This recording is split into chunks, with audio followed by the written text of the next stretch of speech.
And hello, everyone. Thank you for joining me today as we delve into a new series with discussion about the U.S. military invasion of Panama, or the named Operation Just Cause.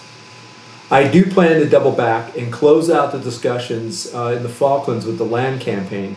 I'll try and get after that and get it up at the end of June. This short 41-day conflict took place in and around Panama City and the Canal Zone of Panama and was conducted from December 20th, 1989 through January 31st, 1990. The primary intent of this operation was to remove General Manuel Noriega of the Panamanian government from office and to secure the safety of 35,000 American civilians living in Panama. Most were military dependents. See, Panama was home to active duty soldiers, American soldiers, sailors, and Marines, and a couple of sizable military installations were there, one Army and one Air Force. This was due largely because of the fact that Panama Canal is of vital strategic importance to the United States, as well as being a vital part of the global trade and transportation network. This discussion will cover the road to crisis in an effort to provide context and a broader understanding of the events leading up to this Central American conflict. Panama's relationship with the U.S. goes back more than a century. The U.S. supported Panama in its declaration of independence from Colombia in 1903, at which time the Hay-Haran Treaty was signed, which had a provision to authorize the U.S. the use of the isthmus. A U.S.-French company called the Panama Canal Company had a vision to connect the Atlantic and Pacific Ocean by digging a waterway across the isthmus. Colombia then got word of this venture and backed out of the Hay-Haran Treaty, which sparked a Panamanian rebellion. This rebellion was backed by the United States. So now, with President Theodore Roosevelt's assistance, the Panamanians finally secured their freedom later in 1903, and another treaty was signed between Panama and the U.S. This would be the Hay-Bunau-Varilla Treaty, which granted the U.S. exclusive use and operation of a newly established Panama Canal Zone. The Panama Canal Zone is a 10-mile wide corridor that extends 52 miles from the Pacific Ocean entry near Panama City to the Atlantic Ocean entry near Cologne. It had two administrative subdivisions. The Balboa managed Pacific operations and the Cristobal managed Atlantic operations.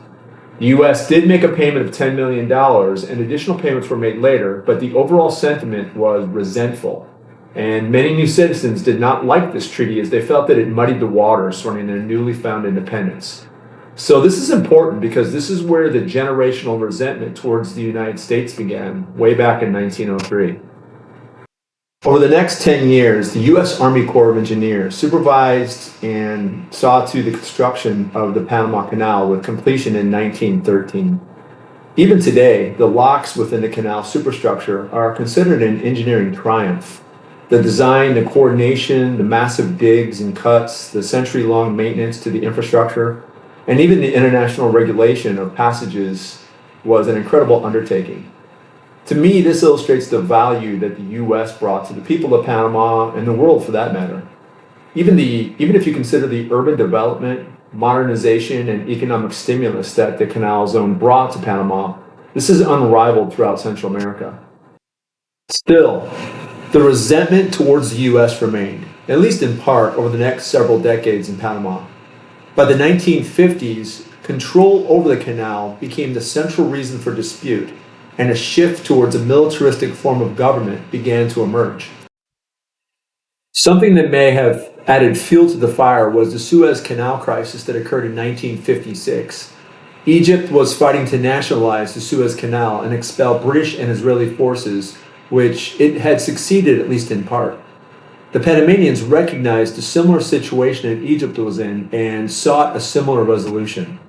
By the 1960s, resentment manifested into riots, and in 1964 the riots turned deadly during the Martyrs' Day incident. This incident involved the supposed desecration of the Panamanian flag and escalated so violently that the U.S. Army's 193rd Infantry Brigade was deployed from Fort Clayton to quell the riots in the U.S.-controlled zone. Fighting spread sporadically throughout the country, and after days of skirmishes, 28 Panamanians and 4 U.S. soldiers lost their lives. The international community was critical of the United States, and the British even accused the Americans of hypocrisy as they had been criticized for imperialistic responses in their handling of the Suez Canal crisis. The Johnson administration acknowledged this situation, and strained relations continued for the next several years. His administration began working a plan to revise the current treaty, which would make major concessions to the Panamanians.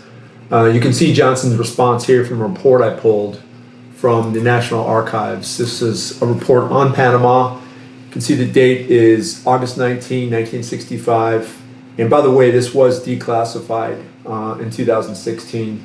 So if we scroll down to page 2, I think I found it. Detailed negotiations began in May 1965. The negotiations have agreed to negotiate separately but concurrently 3 agreements, and then we're concerned with 1 and 3. A base rights and status of forces agreement for the United States military installations in the Canal Zone, and 3, a new Panama Canal Treaty.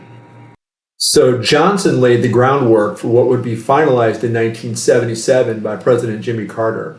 Carter activated the Bunau-Varilla Treaty, which would supersede the Hay-Bunau-Varilla Treaty of 1903.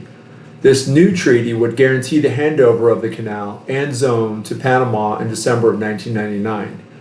This was highly debated and contested, as you can imagine, and a gamble that didn't quite measure up, in my opinion, as tensions would continue. Enter Lieutenant Colonel Manuel Noriega, the chief of military intelligence in the Panamanian military, and a known disruptor of Soviet activity. So he had no love for communists, and this caught the interest of the CIA.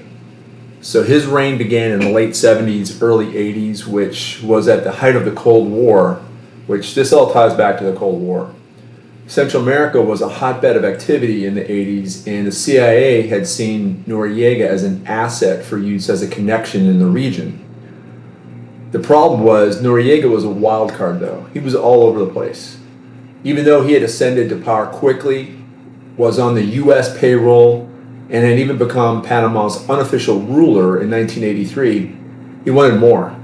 So by 83, General Noriega was a top drug trafficker in Central America, and many of his bold actions included alleged murders. Just drew too much bad attention, and the CIA wanted to drop him as he had become a toxic asset and a liability.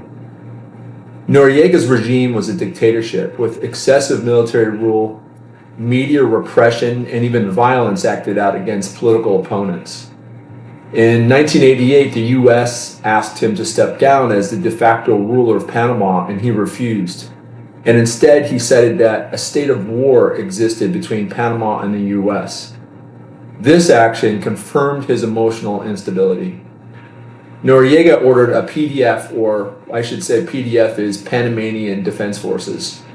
Noriega ordered the PDF to begin exerting control over U.S. military personnel stationed in Panama, as well as their dependents, so now even civilians. Incidents began to occur almost immediately, but one incident in particular likely brought about the invasion by the United States. On December 16, 1989, 4 American junior officers stationed in the Canal Zone went out for a dinner and were stopped at a roadblock in the El Chorrillo neighborhood of Panama City. The men were in civilian clothes and were unarmed and driving a private vehicle. A verbal altercation ensued between the officers and the PDF soldiers. The officers fled, the U.S. officers fled the scene, and while they were driving away, the PDF opened fire and shot First Lieutenant Robert Paz in the back. The lieutenant died as a result of his injury. An American couple nearby witnessed the incident, and they were arrested and harassed by the same PDF soldiers. This incident was the catalyst that provoked an immediate response from the Bush administration that included plans for a U.S. invasion force, which would augment the 13,000 U.S. forces garrisoned in the Canal Zone. The mission was named Operation Just Cause and included 4 principal objectives.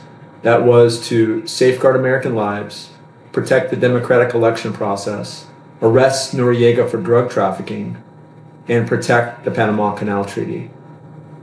So this will conclude the road to crisis. I hope that this historical overview provided greater context leading up to the U.S. invasion of Panama. On the next installment, we'll cover the first phase of the invasion with a discussion about some of the new deterrence capabilities that were launched during this short conflict.